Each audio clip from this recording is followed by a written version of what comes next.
If you've got some differences with other leaders within the Herbalife company, I would ask you to settle those differences in the interest of future, in the interest of doing the billions we want to do.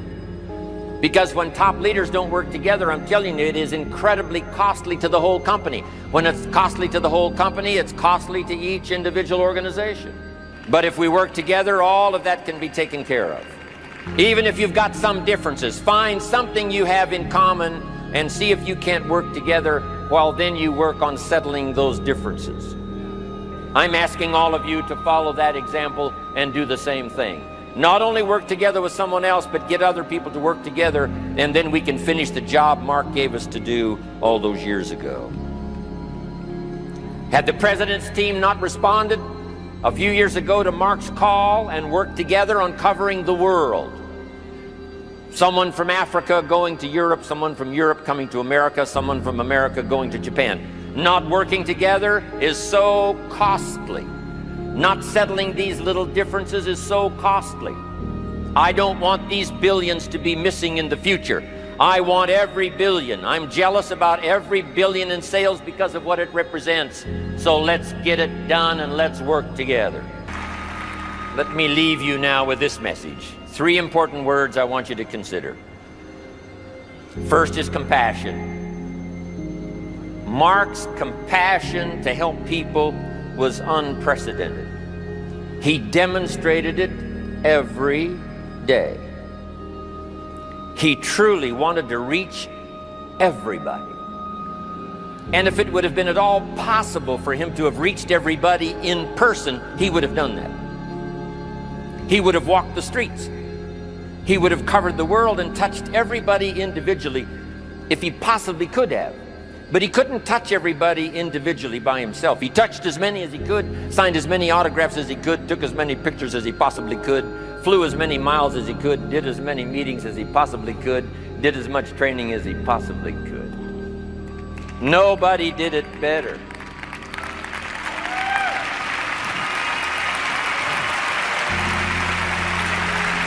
And the reason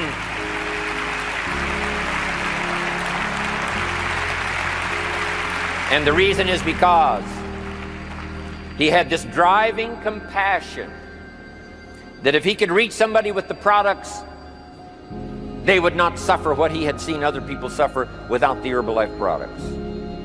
It was his compassion that caused him to reach out and touch the people and help them to get started even though they had not much to start with. That was compassion. I'm asking you to find it within yourself, a new 21st century compassion for yourself, so that you will be driven to reach the people. You will be driven to talk to the next person. You will be driven to help somebody change their life best you can. The next word I would ask you to consider is commitment.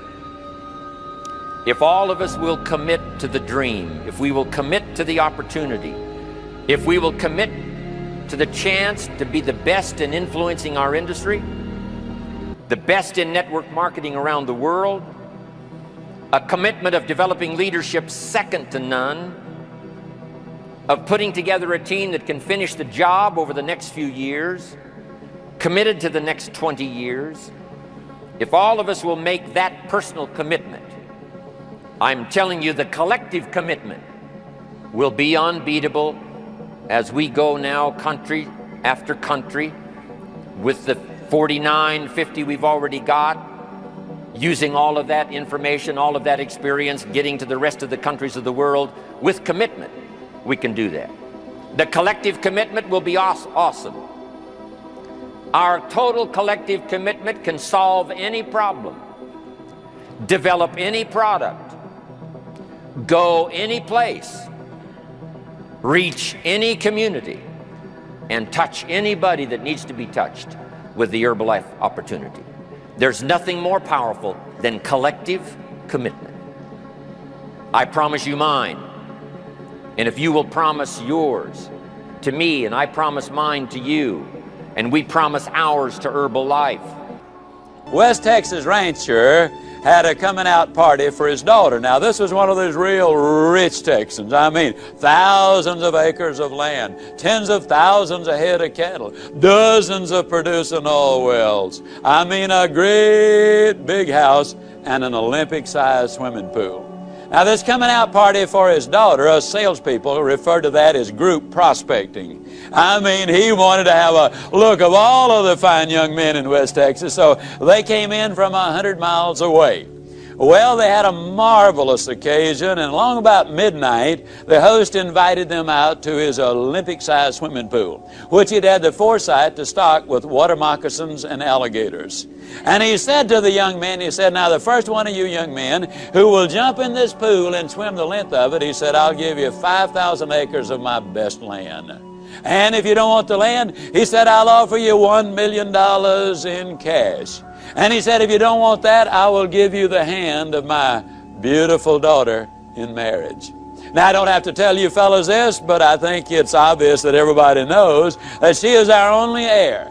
And the one who gets her for his bride will eventually get all of this. Well, the words were no sooner out of his mouth than there was a loud splash at one end of that pool, followed by an almost immediate emergence of a dripping young man at the other end of that pool. He had set a world's record which will never even be approached. Well, the host was all excited. He ran down there, and as the young man was just shaking himself off from that fast swim, he said, congratulations, son, that's absolutely fantastic. He says, do you want the 5,000 acres of my best land? The young man said, no, sir.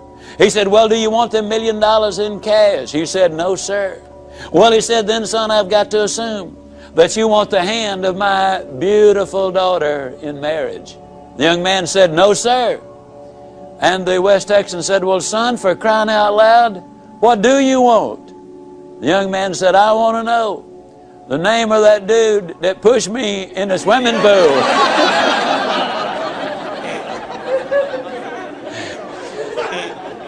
Now, I think we'll all agree that he was motivated. But I think we'll also agree that most people are confused about motivation. One of the favorite questions the media often ask me is, Mr. Ziglar, now you're going to do this 4-hour seminar. Yep, that's right. And you're going to get the people all motivated. I said, I sure hope so. That's what management brings me in for. Well, let me ask you a question, Mr. Ziglar. Where will these people be a month from now, 6 months from now? In other words, Mr. Ziglar, tell me, is motivation permanent? Well, I got to look at you folks and say, no, motivation is not permanent. But then neither is bathing. But that doesn't mean I don't approve of bathing. As a matter of fact, I strongly encourage it. Eating is not permanent unless you don't eat, and then pretty soon your condition will be permanent. No, motivation is not permanent for the simple reason that we've got demotivation, which takes place every day of our lives. There's more confusion about motivation and positive thinking than just about anything that I have ever encountered. I believe in this presentation, though, we're going to be able to clarify much of that for your benefit, and more importantly, share with you how you can keep the motivation and the positive thinking going. Positive thinking won't let you do anything. I get so annoyed when I hear some people enthusiastically stand up and say, man, with positive thinking you can just do anything. Just believe it, and man, think about it positive enough, you can do it. I believe that's ridiculous. See, I'm 60 years old. I don't care how positive I got. I could not whip a boxing champion.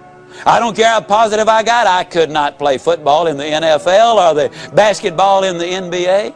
I don't care how positive I got, I couldn't perform major surgery on you and have you live.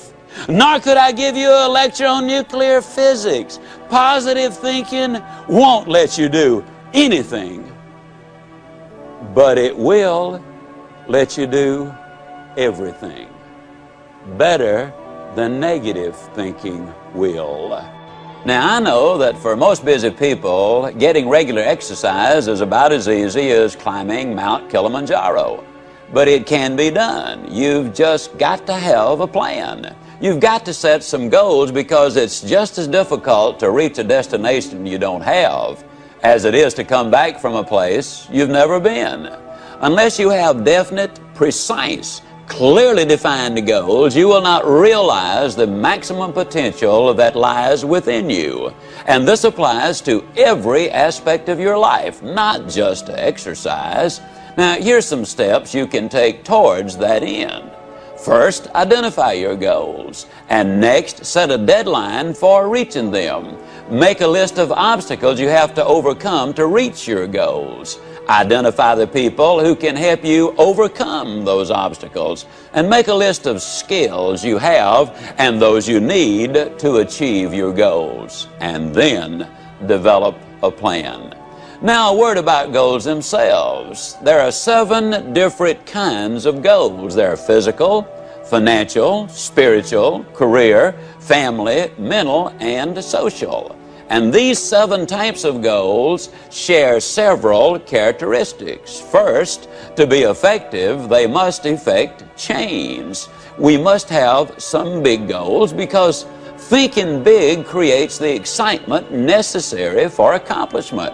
Second, you must have some long-range goals so that short-range frustrations don't stop you in your tracks. Occasionally, circumstances do arise that are beyond your control, and oftentimes, obstacles such as market changes, sickness, accidents, or family problems can be pretty intimidating. But by keeping your eye on the prize, you will find that the excitement of winning that prize will carry you through the tough times. Third, if you don't have daily objectives, you qualify as a dreamer and not as a doer. Dreamers are fine, provided they build foundations under their dreams by working daily towards them. Often, the difference between the great and the near great is the awareness that making it big means working every day towards our long-range objectives. And 4, your goals must be specific, not vague or general. If you want a new home, for example, know every detail of that house. How many square feet, number of rooms and bathrooms, the shape of the living room, the type and kind of lot, its location. If it's a car you're dreaming about, picture the make, the model, the color, and every option you want it to have. You see, if you want to reach your goal, you must see it, be able to smell, to touch, and to taste it. Know how it looks and what it feels like in your own mind. Before you can reach that goal, you see, it is true that whether you think you can or think you can't, you are generally right.